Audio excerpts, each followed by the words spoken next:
All righty, here we are. Good to see you, Sarah. Welcome, welcome. Thank you for joining me today. I'm so excited that I met you, that our friend Alexis brought us together, and even more excited for the super important topic that you're going to share with my audience today so that parents can take away tips to have discussions with their kids, to help their kids lean into more success. And without further ado, I would love for you to introduce yourself and let my audience know how you help parents, how you help teens, because we both help teens, but in a different capacity, which I think is so cool. So thank you for joining me. Welcome, welcome. And please share a little bit about, what you do with teens and parents and how you help and all the things. Yeah, thank you so much for having me, Amy. It's so awesome to talk to you. Uh, Our last conversation, this conversation, just I'm really excited because parents are really into getting their kids into college, and then now what? So they got in, and then now we got to make sure that they're not going to be spending all their money on an education that's not going to actually work. Right. So Right. whatever And what that do, what looks do like. you mean by that? Like, because I know that is what caught my attention looking at some of your notes. Like, you got in and now what? And it seems like the what could be something really exploratory and positive, or the what could actually be even more stressful than writing college application essays. So, what do you Yeah. mean by that? Well, in my experience, the expectations don't always match reality Mhm. from both ends, from the Mhm. parent end and the teen's end, the Okay. new adult. Okay. Um, and that can be a problem when you're spending tens of thousands of dollars on a college education where the student goes to school, things start happening, they go to classes, they start learning really what it's going to take for them to pursue what they've chosen. Okay. And Okay. the expectations may not line up with the reality Okay, and in what different do you ways. mean by that? Like expectations, like academic expectations or roommate Yeah, expectations or like the social culture of the school. So, because I know yeah, you're not necessarily quote unquote college consultant. That's not. right. So, what are some of the problems you've seen? I think that's a really great way to start. So some of the problems, like the students in high school are a little bit more under adult care, we'll say that. Mm, So parents mhm, are a little more involved or mm, sometimes a lot involved mhm, in students' mhm. high school education. Even teachers, there's kind of more guidance, hand-holding, Okay, here's what you need to do, here's where you need to go. And then right. yeah, the grades. You have the AP classes, you have the tests, you have the all of the validation, the external academic validation. Mm, And if your student is in sports, there's that layer on top of that too, or mhm, other activities. mhm. There's all these validation and coaches, directors, if you're doing theater, whatever. There are people in their world that are kind of like, I don't know, hand holding them a little bit. Right. And they get to college, and especially ones who maybe go away to school, Mhm, they're on their own.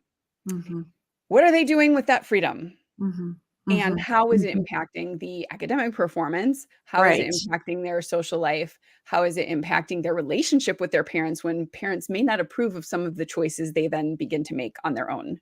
Okay, so this is really There's interesting. a So lot of what I'm layers. Right. Right. So, and correct me if I'm wrong, but what I'm hearing from you is many teens, especially in I work with a lot of really motivated teens and Mm, parents who really value education, and they really will do. They want their kids to be happy. They want their kids to learn.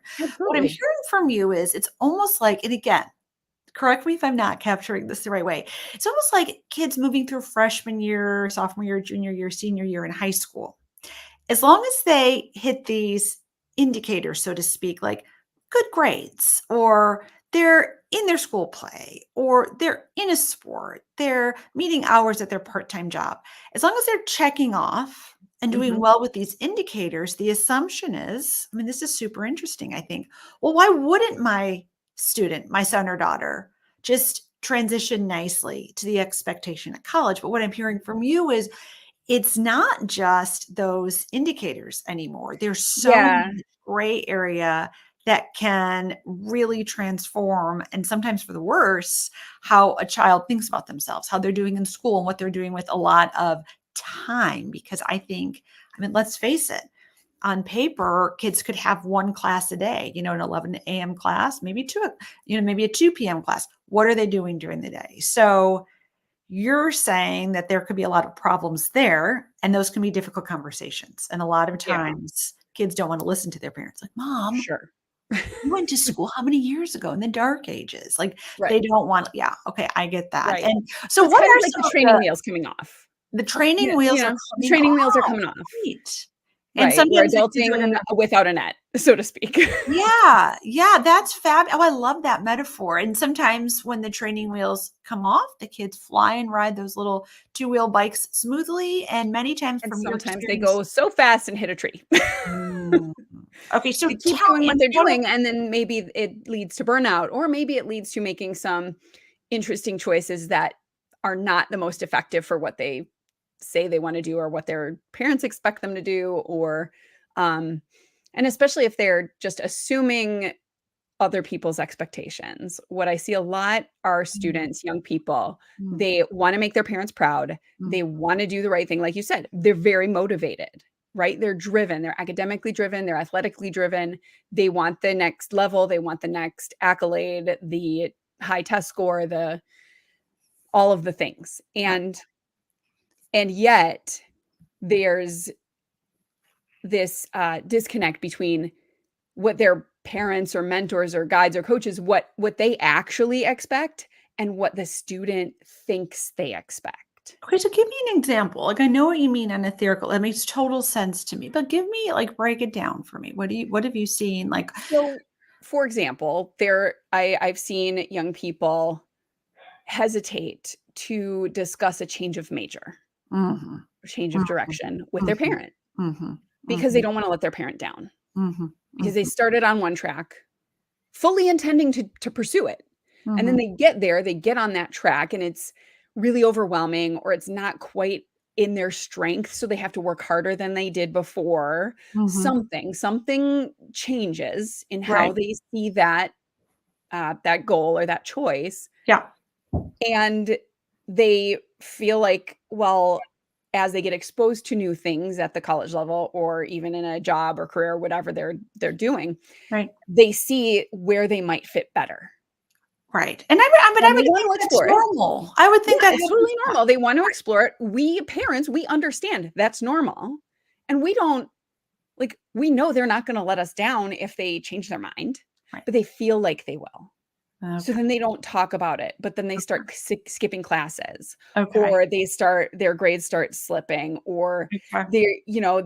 they're the story about what my mom or dad might say if I Mm, talk this over, or mhm, even what my counselor might say because maybe they're on scholarship for something, or mhm. maybe, maybe they've gotten grants or something has reinforced that they have to stay with what they first chose. Okay. So there's a lot of self-talk going Mm, on where mm, they're feeling a pull in a different direction, and mm. yet they don't feel like they can talk to somebody about it.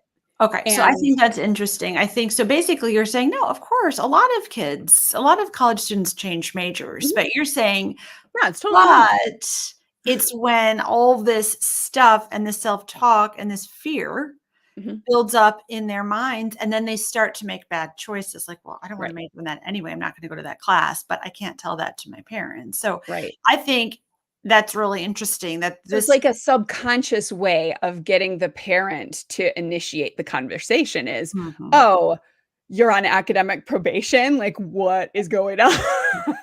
Yeah, that's Right? interesting. Right. Okay. Then they don't have to initiate the conversation because that can feel really scary, even when you have a great relationship Right. between your parents and and your college So, student. okay, I think that's a fabulous example. So, and I know that you're an expert on this and teach on it, and I know that you really want to help parents and teens to avoid these problems. So, what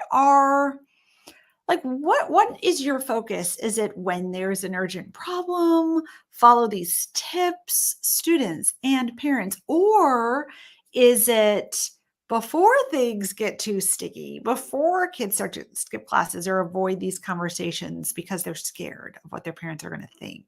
Right. What, I mean, give us some, like, what do you advise parents to do if they're starting to feel some disconnect, feel some distance? Yeah, I and it's such a fascinating time of Mm, transition where the young people, they're leaving the nest and you really are having to kind of rework your entire relationship mhm, because your kids are turning into adults. mhm. And, parents, there's some grieving there. There's some wanting to hold on to your baby. Like, I get that so much. Like, I feel it. I have a 16-year-old. I'm like, "Okay, I'm not looking forward to it," as a mom. I think But that's so yeah, but and we'll get back to this because I don't know. I feel like I guess it depends on how you've parented, right? Right. And it's Mhm, so mhm, my mhm, where I said where I love to serve is preemptively. It mhm, doesn't always work that way, right? mhm, We wanna mhm. have the conversations in advance, Yes. and to make sure that our kids know that it's safe to bring stuff up. Mhm, And if we haven't been equipped ourselves or equipped them with the sort of low stakes ways of having these conversations, mhm, mhm. family dinners or the activities where we connect, where we're not, um, face to face, like more sort of accusingly or like, oh, we need Right, to talk about this. We need to have a right. family meeting. Like that Oh, can be right. really threatening for Ah, yeah. a young adult, especially if they are suffering with any level of anxiety, which many of them are. Mhm. That can be very threatening and can kind of shut them down, or they will just like not hear anything that's being said. So it does have a lot to do with how we approach those Mm, conversations, okay. how we approach even the not huge conversations, the opportunities of connection with our kids, like Right. having fun together and just really being with them in their daily activities. If your kids play video games, like learn what the game is and try it. Like Right. you're going to be really bad at it but they're going to love you for that because you're showing an Right. interest in what they're doing, That's right? awesome. That's awesome. That makes a lot of sense to me. And then it's like you already have this relationship. You already have these bonds. The kids know, and sometimes at first it might be uncomfortable Yeah, to like think you're interested right. in It's going their to be really weird. activities, but that's already creating like a positive, if anything, like a neutral space. Right. But here's a question I have for you. Like, I love that what you said during that time. Like, oh my gosh, let me try to play that video game, or let's go kick the soccer ball around together, Yeah. or with your dog, let's get our nails done together, go shopping. So, here's my question: during that time, would you advise very strategically bringing up one of these issues? Like, for example, we have Thanksgiving break coming up. Mhm. So, I have a lot of, former clients, Yeah. college freshmen coming home, former clients like not that my daughter was a client, but like her like juniors in college, and there's a lot now they're starting to Yeah. think about. Yeah. So, when are you saying to use that time to talk to your kids, or you're saying at least No, put I'm your actually phone on not. totally? I'm not saying that at all. Okay. Like, I'm saying that is a way to start to Mm, create the safe environment for your kid to bring it yes. up or Yes. open up about something. And it's gonna be really, really hard, parents. I know it's really, really hard to not talk seriously about these kinds of things when um when your kid is in your presence because they are spending less time with you. Like, it's Yes. really hard to not Okay, that's in just that that is start that doing is it. super interesting. Like, so is there like what indicators, I think, or I guess, do you have as far as when is the best time? Like, okay, uh, Melissa, you're not gonna major in accounting anymore. You're switching to marketing. In the back of your mind, you're like, I completely disagree with that. I think you'd be the Mhm. perfect CPA, Right. but we have this fun trail walk planned for Thanksgiving. Mhm. I'm not gonna bring it up then. Is that Yeah. what? Okay, Have fun, okay, connect, okay. because connection builds the foundation Well, for continuing the conversation. Okay, I'm going to add that to And yeah. when they feel connected, when they feel safe, when they feel like they can trust that you're not gonna get on their case about their life decisions because that's, Okay, what they're concerned about is like, again, they don't wanna let you down. right. They might bring it up. Mhm. Yeah, Mhm. they might bring it up, Mhm. in Mhm. those moments when they feel that you're there for them. The Mm. next level is not to go Mm. right in with your advice if they do. Wait, is not to what? Not to jump right in with advice when Oh, okay, they I'll do add bring that it. to the tips. Yes, yes. I love that. So, Because okay, a lot so of times we see, like, the right, kid opens the door and the parent's like, "Oh my god, I've been dying to talk to you about this, let's go." And that it's like, is "No, so no, me. no, no, no, no, Yes, no, no." yes. Mhm. They wanna Mhm. feel seen and heard and understood. Okay, I love this. So if your teen does bring up the hot topic, listen, like just hold back on like, and I Mhm, it's really totally, hard, I know. I hold back on jumping in Right. to giving your advice. Okay. Right. And Okay. if you need to, take a breath and it's like, "Oh, I've been wondering if you would bring this up. I am really interested to hear your perspective. Okay. I'm really curious about what you have to say about this." Okay. Or, "I've noticed X, Y, and Z myself. Mhm, I'm mhm, I'd like to hear what's on your mind, or I'd mhm. like to hear more." And coming in Yeah. with that posture of curiosity Curiosity. Yeah. and interest, because you really do want to hear what they have to say, Right. Right. but if you cut them off, if you jump in with advice, they will not feel seen, heard, understood, or safe anymore. Yeah. Okay. That's awesome. That's awesome. And let me ask you a question, just being even like a good friend. Mm, Do you think that we would naturally, let's say a friend came to you, not your child, with, and there are issues, they just haven't talked to you about it mhm. yet. Yeah, Do you think it's safe to say that as a friend, as someone who's our peer, we might naturally do what you're suggesting with the kids? Maybe it's right, easier because it's not your child. Like, right. just give it some space. And Just that's the goal, isn't it? so You're interesting. becoming you're Yeah. both transitioning from Mhm. becoming this Mhm. parent-child dependent, Mm. relationship into this more equal Mhm. relationship Mhm. with your Mhm. adult child, and that's gonna Mhm. be what the majority of your relationship is going to be, is this adult relationship. Yes, you've raised them. Yes, you do know them Yes. probably better than they even know Right. themselves. Right. And this is the opportunity to start redefining the relationship. And is it gonna be perfect? No. Right. If you start jumping in with advice and catch yourself, oh Right. my gosh, like, say, "Oh, I'm so sorry, I caught myself. I'm trying to give you advice right now, and I don't I think you're mean, ready for it." And just name it, just call it out and be like, exactly. "I caught myself wanting to do this. Exactly. Right. Let Right. can we go back a minute? Right. Tell me more. Tell me again what you were saying, because Right. I don't wanna jump in because I don't like." Yeah. And maybe they are ready for advice, and then you that's the check-in, whereas, like, "Well, do you want advice or do you want me to keep listening? Right. Do you have Right. more to say?" Right. Yeah, So I think this is fabulous. I think this is really interesting. And here's the other question I have, and this might even be a topic for another Facebook Live.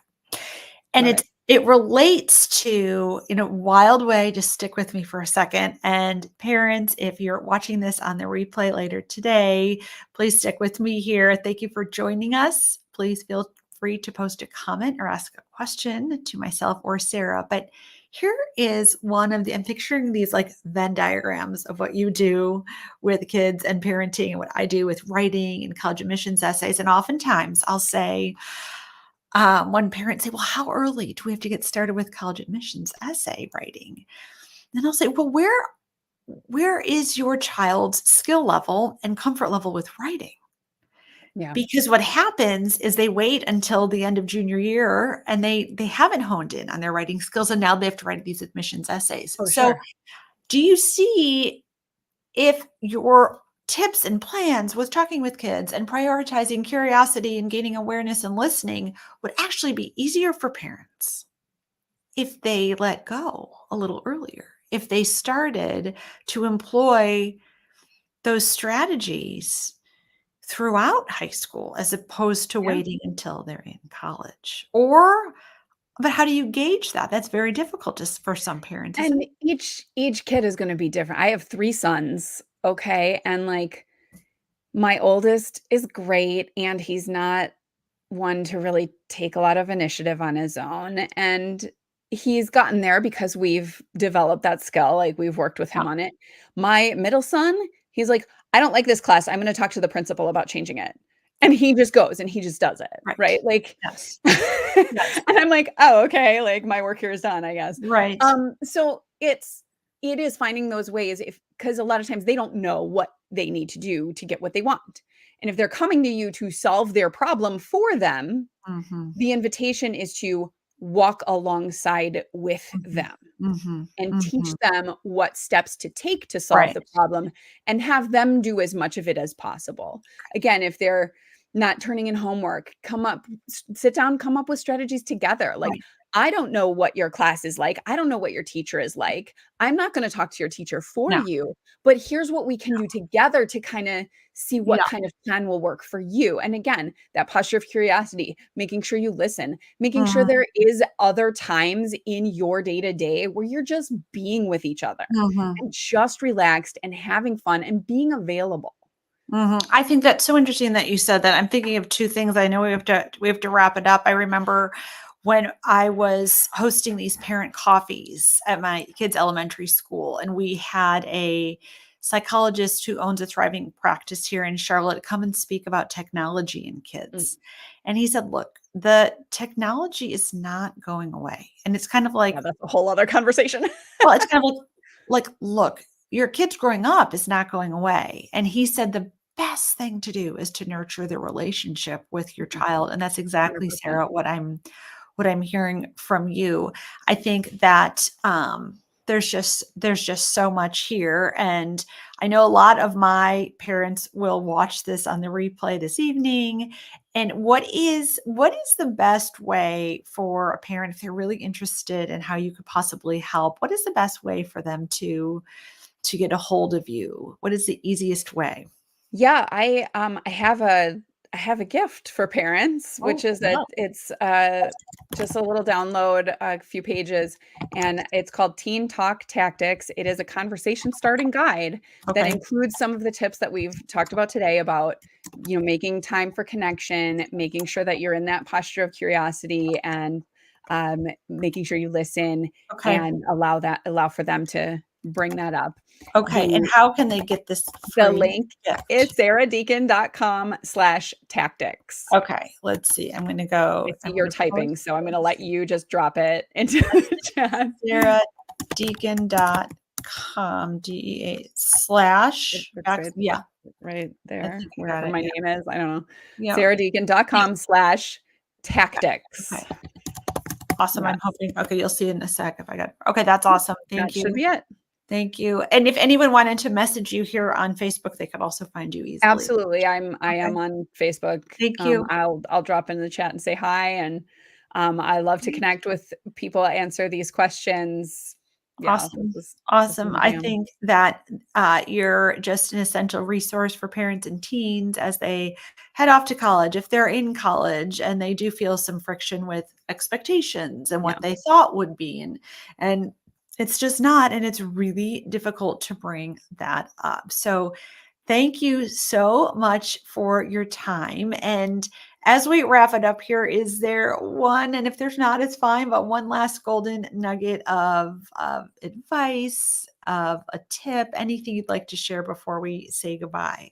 I just wanted to share, like, I do actually teach my clients, which are the young adults, the students, these same things Okay. about connecting with parents, about Right. prioritizing the relationship and Love it. making sure that they do check in about what they expect from their parents too. Yes. So yeah, it goes both ways is the other tool. And sometimes you are the best parent ever and like the total best parent possible, and sometimes your kid just might not want to come to you about certain things, and it really is important to be okay with that Right. and to check in and provide them options of who else they might be able to turn to for guidance, direction, whether it's a college advisor, Right. a academic advisor, college counselor, a Right. therapist, a coach, someone like me, totally Yes. neutral, not affiliated with school, family, church, whatever. Right. Okay. Like that there it really That's is okay. important. Yeah, Yes. it really is important that they have somebody. That they have somebody. Okay. Yeah, And because even so, sometimes their peers are just as lost as they are. yeah. So Oh, for somebody a sure. little bit ahead of the road, Yes. Yes. an alumni, a graduate, Right. like, some sort of mentor along the Awesome. way. So, yeah. Great. Fabulous. Well, thank you so much, Sarah. We'll do this again. And I really appreciate you coming on live today. And any parent out there watching this on the replay, please feel free to post a comment, ask a question, and of course, to message Sarah and hop on over to saradeacon.com/tactics where you can get your free gift. Thanks so much. We'll see you Thanks, soon. Amy, so much. This is Bye-bye. awesome.